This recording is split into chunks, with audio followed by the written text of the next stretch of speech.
We can break it up into 5 sections. In summary, the gospel is God's story. We see creation, sin. The kids know this. So creation, sin, what else? Promise, Jesus, and the church.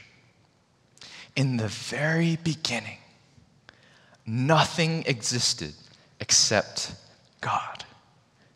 And God is holy.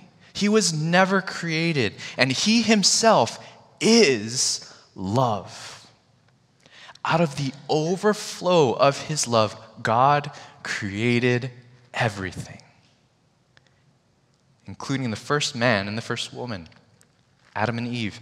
They were created to know and enjoy God's perfect love forever in right relationship with him. That was creation. And sin.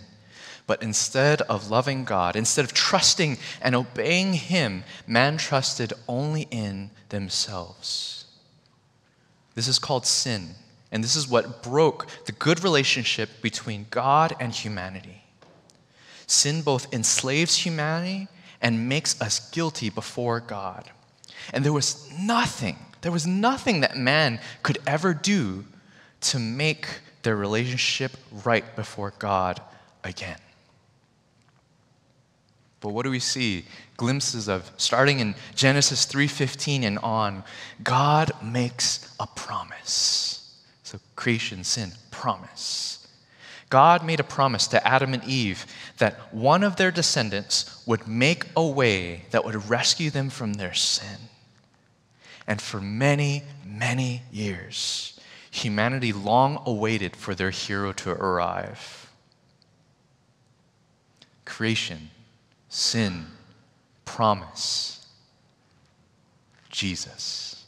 The hero of God's story is Jesus. Jesus, who is fully man, fully God, came and took the punishment that humanity deserved for their sin.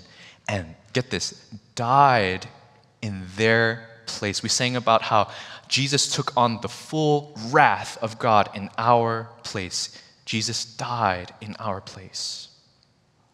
The story does not end there. 3 days later, Jesus rose from the dead, which displayed his power over death and his power to give new life for all those who believe in him. This new life is for anyone who repents and believes in him, that they will be in right relationship with him forever.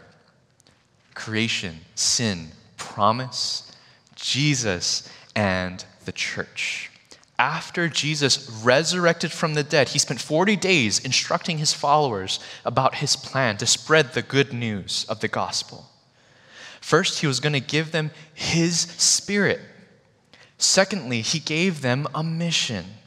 And thirdly, he gave them another promise, that he would one day return.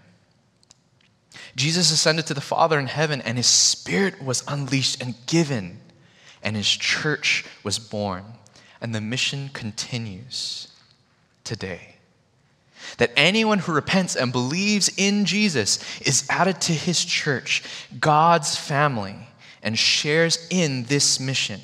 And as we wait Jesus' return, believers spread the good news of the Gospels to all the peoples of the earth, so that they too will believe in Jesus and be in right relationship before a holy God. This is God's story. This is the gospel. This is what the whole Bible is about.